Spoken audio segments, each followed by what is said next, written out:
الحمد لله نحمده ونستعينه ونستغفره ونؤمن به ونتوكل عليه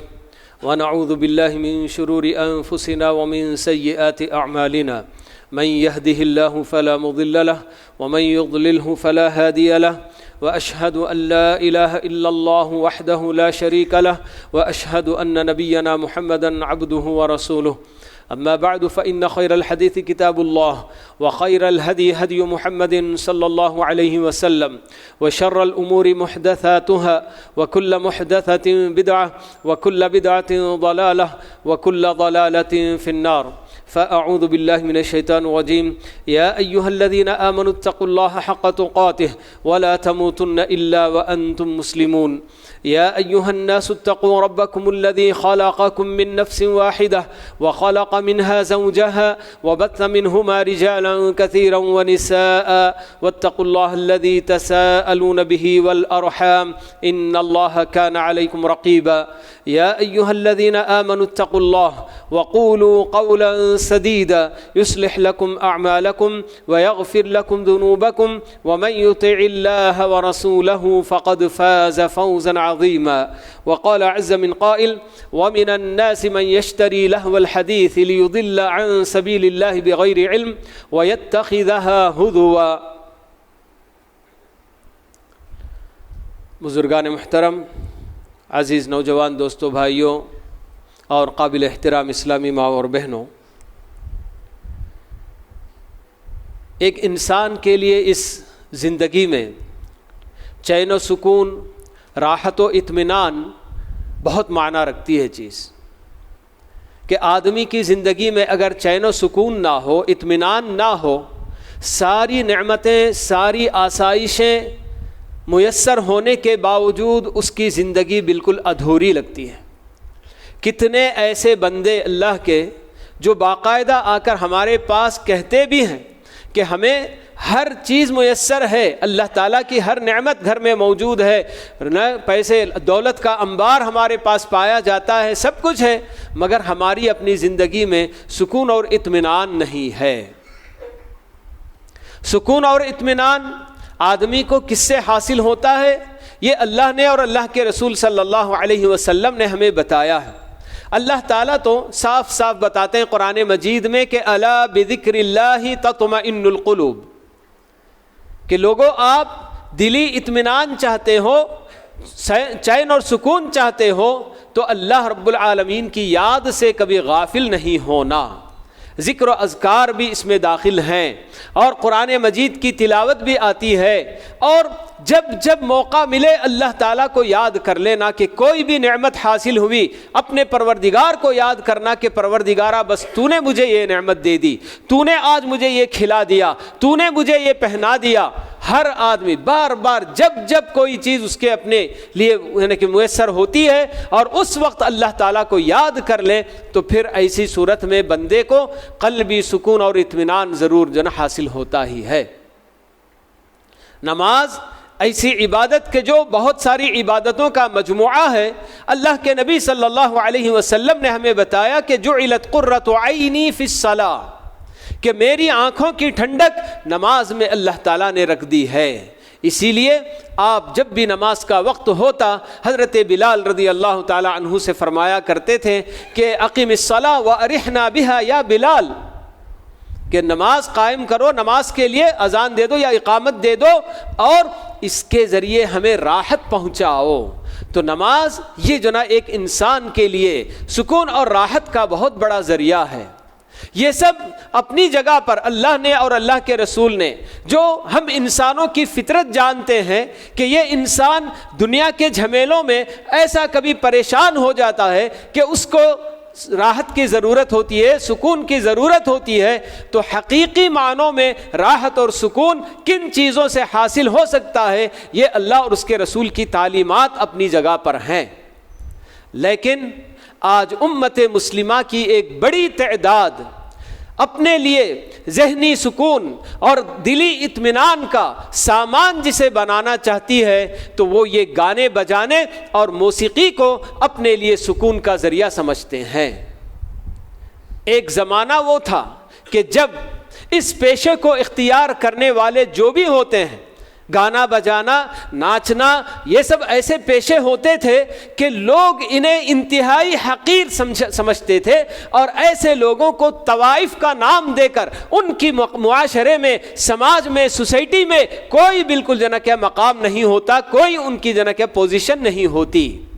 لیکن آج دیکھیے کہ کس طرح سے دنیا والوں نے ایسے ناچنے گانے والوں کو کتنا بڑا اسٹار بنا دیا، اور بتاتے ہیں کہ یہ تو بہت بڑا ٹیلنٹ ہے۔ نام دیکھیے کہ کس طرح سے بدل بدل کر ان لوگوں کے لیے اتنا بڑا مقام پیدا کر دیے کہ آج بہت سارے ان کی نقالی کرنے میں اپنے لیے فخر محسوس کرتے ہیں۔ حالانکہ یہ گانا بجانا شیطان کے جو ہتھ کنڈے ہیں، شیطان کی جو جالیں ہوتی ہیں کہ کسی بھی انسان کو اللہ کے راستے سے دور کرنے کے لیے، تو شیطان کا بچھایا ہوا ایک مضبوط جال ہے جس میں پھنس جاتے ہیں وہ اللہ کے بندے جن کے پاس نہ علم ہوتا ہے، نہ دین ہوتا ہے، نہ عقل ہوتی ہے۔ تو ایسے بندوں کو بڑی آسانی کے ساتھ یہ شیطان اس راستے سے گمراہی کے راستے پر لے کر چلا جاتا ہے۔ آج آپ دیکھیں گے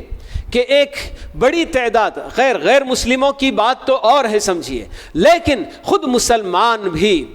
جب ان کو کوئی بھی سفر درپیش ہوتا ہے، کبھی کسی کا چھوٹا، کچھ تو ایسے جو روزانہ اپ اینڈ ڈاؤن کرنے والے ہوتے ہیں، اور کسی کے لیے کوئی لمبا سفر ہوتا ہے، کوئی بھی سفر، تو سب سے پہلے جس چیز کی وہ تیاری کرنے چاہتے ہیں کہ میرا اپنا موبائل فون فلی چارجڈ ہے کہ نہیں ہے، اور میرے اپنے پاس ایئر فون میں نے رکھا ہوا ہے کہ نہیں رکھا ہوا ہے، یہ ساری چیزیں برابر، دوسری اور کوئی چیز مس ہو گئی، چھوٹ گئی، اس کی اتنی پرواہ نہیں ہوتی ہے، لیکن ان سب چیزوں کی بہت زیادہ پرواہ ہوتی ہے، بڑے اہتمام کے ساتھ اس کو اپنے ساتھ لینا چاہتا ہے کہ ہاں صاحب میرا اتنا لمبا سفر جو کٹے گا تو اسی کے سہارے کٹے گا۔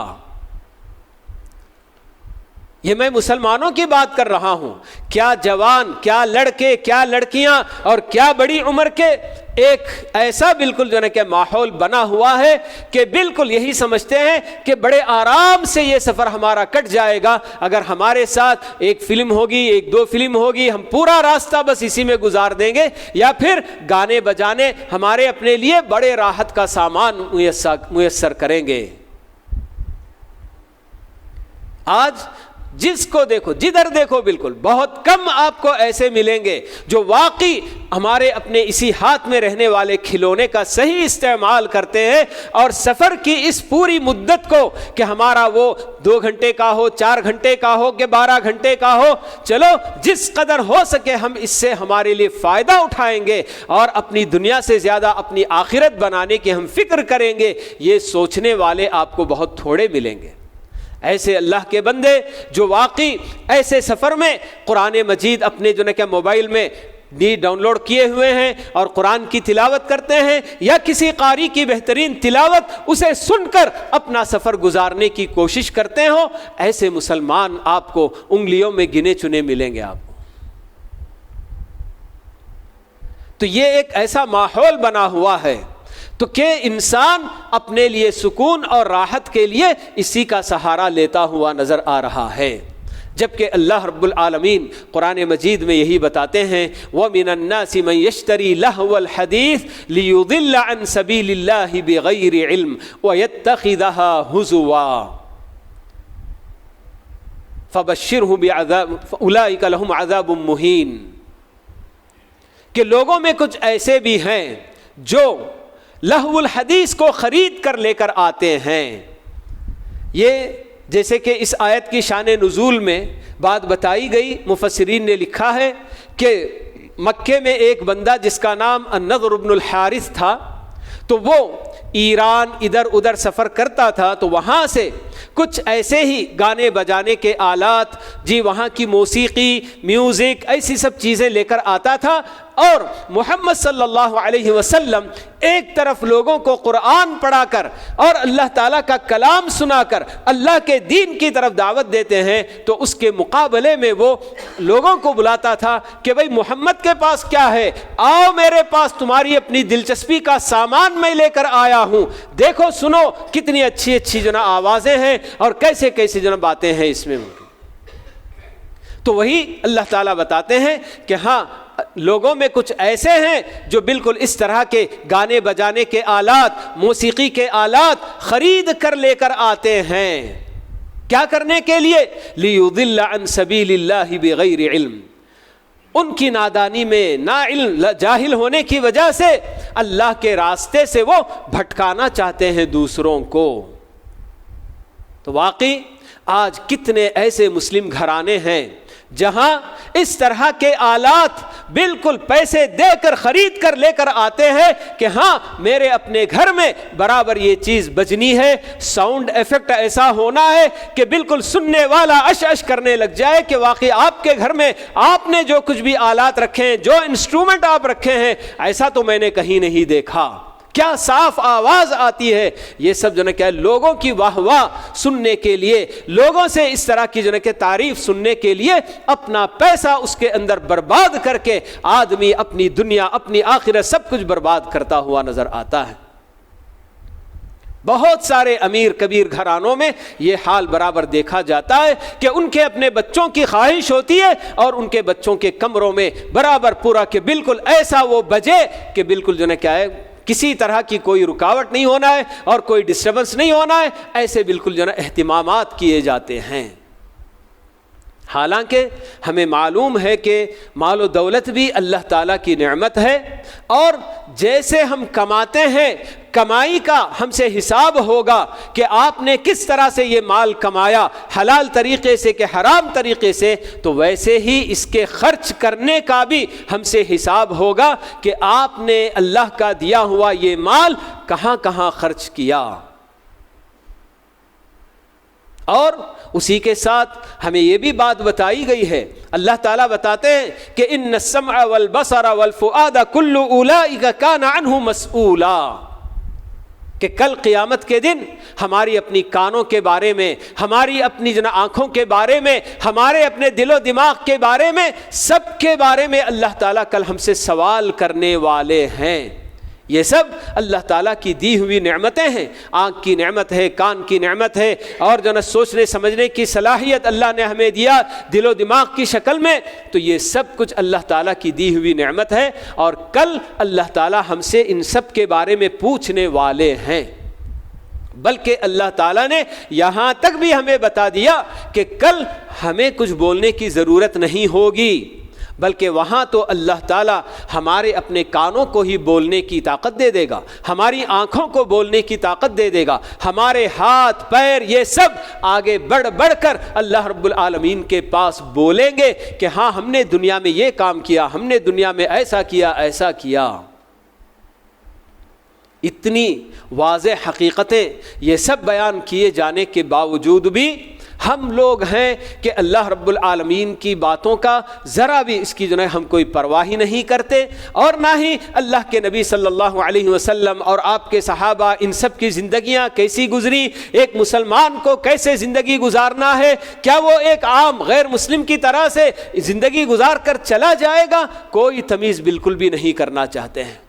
آج کتنے گھرانے ایسے ہیں کہ جہاں کھانے پینے کے لیے ان کے کہ صبح شام لالے پڑتے ہیں، کھانے پینے کے لیے کوئی چیز میسر نہیں ہوتی، ادھر مانگا ادھر مانگا یہ سب کچھ چلتا ہے، لیکن اپنے گھر سے ڈش کا کنیکشن نکال کر اس میں جو پیسے ہم بیکار کر رہے ہیں، کیا اس کے ذریعے ہم اپنا گھر نہیں چلا سکتے؟ یہ آدمی گوارا نہیں کرتا ہے کہ مجھے ٹی وی چاہیے، ڈش کا کنیکشن چاہیے، اس میں جو پیسہ لگ رہا ہے وہ لگے گا، مگر کھانے پینے کے لیے میں اس سے مانگ لیا اس سے مانگ لیا، کوئی حرج کی بات نہیں. ایسی بے شرمی کی زندگی یہ تو آدمی گوارا کرتا ہے، مگر صبح شام اللہ تعالیٰ کی جو میں اپنے گھر میں معصیتیں کرتا ہوں، نافرمانی کرتا ہوں، تو اس کی مجھے کوئی پرواہ نہیں ہوتی. یاد رہے کہ جن گھروں میں اس طرح کی یہ آوازیں بڑے زور و شور سے بجتے رہتے ہیں، تو ان گھروں میں کبھی ملائکہ اور فرشتوں کا بسیرا ہو ہی نہیں سکتا، کیونکہ یہ سب شیاطین کو کھینچ کر لانے والے آلات ہیں. اور جن گھروں میں شیاطین کا بسیرا ہو گیا تو پھر اس کے بعد وہاں سے رحمت کے فرشتے کوچ کر جائیں گے، ہمارے اپنے گھروں میں رحمتیں، برکتیں، خیرات سب کچھ نکل کر چلا جائے. تو یہ ہماری آج کی جو صورت حال ہے. کتنے گھرانے ایسے مسلم کہ جن کے ہاں کوئی بھی جو ہے کیا ہے تقریب ہوتی ہے, شادی بیاہ کا معاملہ ہوتا ہے, تو وہاں بھی برابر اپنی جو ہے کیا شادیاں ایسی جگہوں پہ رکھتے ہیں کہ جہاں بڑے بڑے 5 اسٹار ہوٹل کے جہاں پر میوزک بھی بجتا رہے اور یہ بھی سب ہوتا رہے. حالانکہ ان کے اپنے بس میں ہے کہ آپ باقاعدہ اچھے ہوٹل میں رکھیں, آپ کی حیثیت ہے, لیکن اس کو بول کر منع کر سکتے ہیں کہ بھائی مجھ کو میوزک نہیں چاہیے. لیکن آدمی اس کی پرواہ نہیں کرتا ہے. نہیں, ہلکی سی بالکل ایسے ہوٹلوں میں جانا کھانا کہ جہاں ہمیں معلوم ہے کہ یہ لوگ اس کی جو ہے کیا ہے پرواہ نہیں کرتے ہیں, اور سب کے لیے کہ بھئی ہمارے پاس آنے والے کسٹمر ایسے ہیں کہ سب کو اس کی ضرورت ہوتی ہے, تو میں بھی اسی میں چلا جاتا ہوں. بہت ساری جو حالات بالکل ایسے کہ اللہ کے نبی صلی اللہ علیہ وسلم نے اسی لیے اپنے ہی وقت میں آج سے 1450 سال پہلے صحابہ کے سامنے آپ نے یہ بات بتا دی تھی کہ ہاں میری امت میں آنے والے دنوں میں قیامت کے قریب کچھ ایسے لوگ بھی پیدا ہوں گے جو زنا کو حلال کر لیں گے اور ریشم پہننے کو حلال کر لیں گے, شراب پینے کو حلال کر لیں گے, گانے بجانے کو بھی حلال کر لیں گے. یعنی کہ یہ سب ایسی چیزیں ہیں کہ جن کا حرام ہونا بالکل یقینی بات ہے, مگر اس کے باوجود آپ نے بتایا کہ ہاں قیامت کے قریب ایسے حالات پیدا ہوں گے کہ میری امت کے لوگ برابر ان سب چیزوں کو, زنا کو حلال کر لیں گے, ریشم پہننے کو, حالانکہ ریشم عورتوں کے لیے جائز ہے مگر مسلمان مردوں کے لیے ریشم کا لباس جائز نہیں, اللہ تعالیٰ نے ہمارے لیے منع کیا. اور شراب کو بھی نام بدل لیں گے اور اس کو جناب اپنے لیے حلال سمجھنے لگیں گے. اور بتایا آپ نے کہ یہ اسی طرح سے گانے بجانے اور اس کے جناب آلات وغیرہ کو بالکل حلال سمجھنے لگ جائیں گے. تو آج بہت سارے گھرانوں کی یہی صورت حال ہے کہ ہمارے لیے ان سب چیزوں کے نقصانات کیا ہوتے ہیں ان کی کوئی پرواہ نہیں ہوتی, جبکہ یہ گانا بجانا شیطان کا سب سے مضبوط ہتھیار کہ اس کے ذریعے وہ انسان پر ایسا حاوی ہوتا ہے, ایسا غالب آتا ہے کہ اس کا اپنا دل سخت سے سخت بنتا چلا جاتا ہے. قسوت قلبی اللہ تعالیٰ جو بتاتے ہیں قرآن مجید میں فویل للقاسیۃ قلوبہم عن ذکر اللہ کہہ کر کہ وہ دل جو کہ پتھر کے ہو چکے ہوتے ہیں, سنگ دل ہو چکے ہوتے ہیں, جو اللہ تعالیٰ کو کبھی یاد بھی نہیں کرتے, ایسے دلوں کے لیے تو بہت بڑی بربادی ہے اللہ تعالیٰ بتاتے ہیں. اور آدمی جب گانے بجانے کا رسیہ ہوتا ہے, اس کا شوقین ہوتا ہے, آپ اس کے سامنے قرآن پڑھائیے یا کچھ اور جنا کیا ہے کسی کی جنا تقریر, کوئی خطبہ, نصیحت کی باتیں, علماء کی نصیحتیں, اگر یہ چیز سنانے کی آپ کوشش کریں گے تو اس کا دل ہرگز بھی اس کے لیے راضی نہیں ہوگا, کیونکہ وہ بس دھن پر ناچنے کے لیے بالکل تیار رہتا ہے. ایک سے ایک میوزک اس کو چاہیے, گانے چاہیے, اس کے اندر عورتوں کی آواز اور یہ وہ کس طرح سے بالکل ایک طرح سے جناب کہ فتنہ ہی فتنہ ہے. تو یہ میوزک اور یہ گانا بجانا یہ بالکل اس وقت جو ہے کہ ایک اتنا بڑا فتنہ بنا ہوا ہے کہ اللہ تعالیٰ اسی لیے شیطان کے لیے یہ بھی اجازت دے دی کہ وَأَجْلِبْ عَلَيْهِمْ بِصَوْتِكَ کہہ کر کہ ہاں تو ان کے اوپر کیا کیا فتنے لا سکتا ہے کہ اپنی آواز میں بھی. تو شیطان کی آواز کون سی آواز ہے؟ تو یہی گانے بجانے کی آوازیں ہی ہیں جو کہ شیطان کی آواز ہے, اور اللہ تعالیٰ نے اسے چھوٹ دے رکھی ہے کہ انسانوں کو گمراہ کرنے کے لیے تو کیا کیا راستے اختیار کر سکتا ہے کر لے.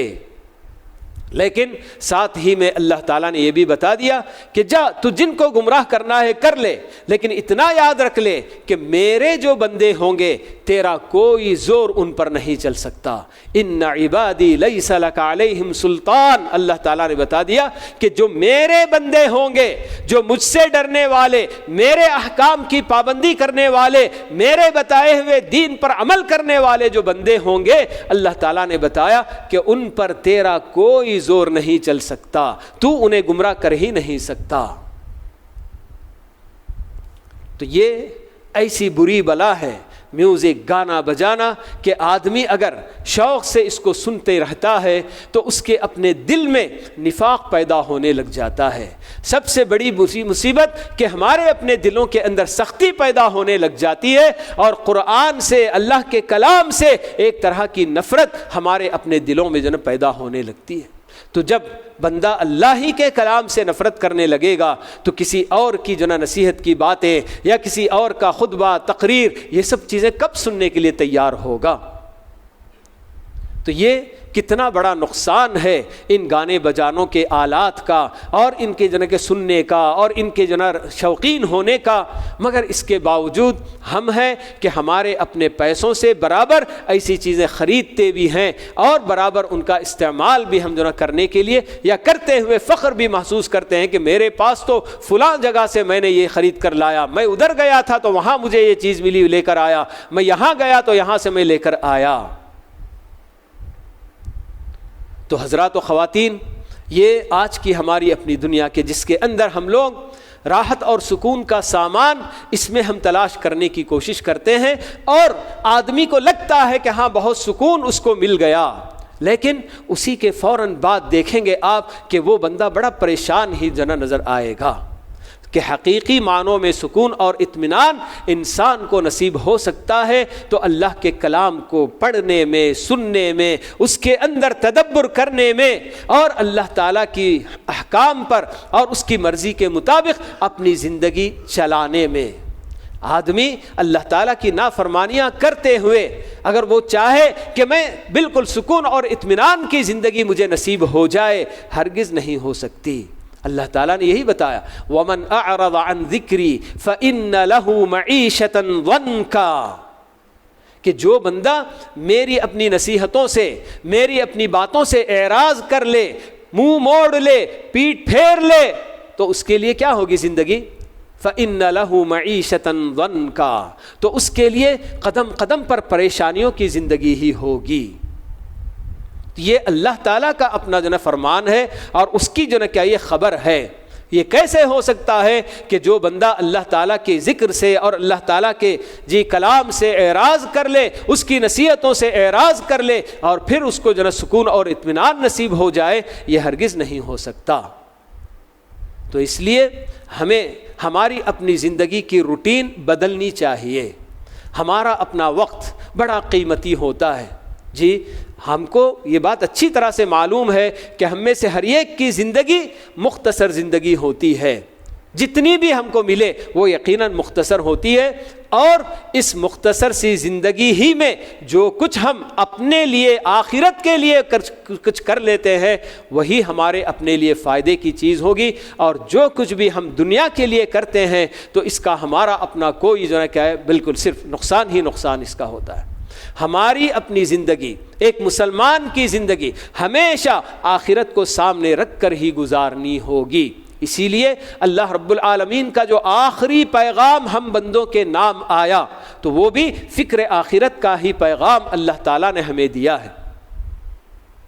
وَاتَّقُوا يَوْمًا تُرْجَعُونَ فِيهِ إِلَى اللَّهِ، یہ اللہ تعالیٰ کا آخری پیغام ہے۔ آخری آیت قرآن مجید کی جو اللہ تعالیٰ نے اتاری نبی صلی اللہ علیہ وسلم پر، تو یہ سورہ بقرہ کی یہ آیت ہے جس میں اللہ تعالیٰ ہمیں یہی پیغام دیتے ہیں کہ اس دن سے ڈرتے ہوئے زندگی گزارو جس دن کے تم اللہ کی طرف لوٹائے جاؤ گے۔ تو ایک مسلمان جو اللہ پر، آخرت پر اور مرنے کے بعد دوبارہ اٹھائے جانے پر یقین رکھتا ہو، ایمان رکھتا ہو، تو اس کی اپنی زندگی اس طرح سے بربادیوں میں نہیں گزر سکتی۔ تو اللہ تعالیٰ تو ہمیں کتنے احکام ہمیں دیتے ہیں،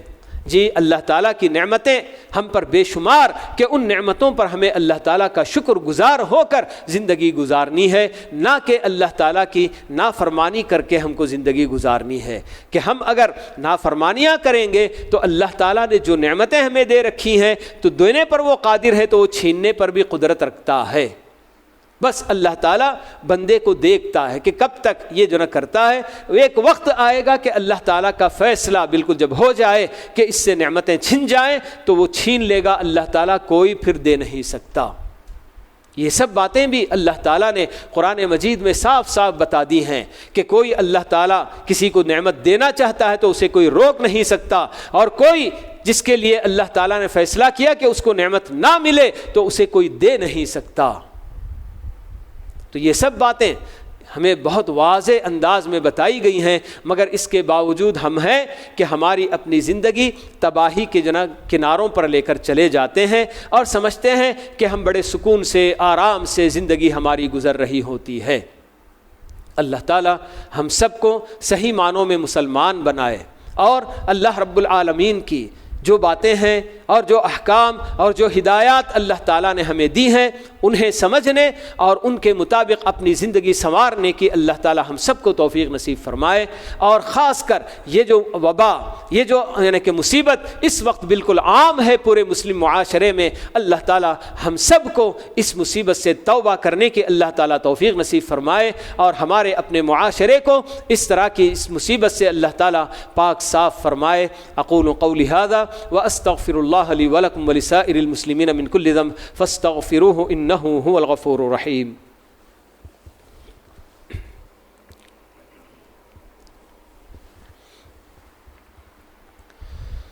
الحمد لله كفى وسلام على عباده الذين اصطفى أما بعد اللهم صل على محمد وعلى آل محمد كما صليت على إبراهيم وعلى آل إبراهيم إنك حميد مجيد اللهم بارك على محمد وعلى آل محمد كما باركت على إبراهيم وعلى آل إبراهيم إنك حميد مجيد وارض اللهم عن الخلفاء الراشدين الأئمة المهديين أبي بكر وعمر وعثمان وعلي وعن سائر أصحاب نبيك أجمعين والتابعين لهم بإحسان إلى يوم الدين وعنا معهم بمنك وكرمك وإحسانك يا أكرم الأكرمين ربنا آتنا في الدنيا حسنة وفي الآخرة حسنة وقنا عذاب النار ربنا ظلمنا أنفسنا وإن لم تغفر لنا وترحمنا لنكونن من الخاسرين اللهم طهر قلوبنا من النفاق وأعيننا من الخيانة وألسنتنا من الكذب اللهم طهر قلوبنا من النفاق وأعيننا من الخيانة وألسنتنا من الكذب إنك على كل شيء قدير اللهم إنا نسألك رضوانك والجنة وما قرب إليها من قول وعمل ونعوذ بك اللهم من سخطك والنار وما قرب إليها من قول وعمل اللهم آت أنفسنا تقواها وزكها أنت خير من زكاها أنت وليها ومولاها اللهم إنا نعوذ بك من زوال نعمتك وتحول عافيتك وفجأة نقمتك وجميع سخطك اللهم اغفر لنا ما سلف وكان من الذنوب والعصيان واعصمنا فيما بقي من العمر برحمتك يا أرحم الراحمين سبحان ربك رب العزة عما يصفون وسلام على المرسلين والحمد لله رب العالمين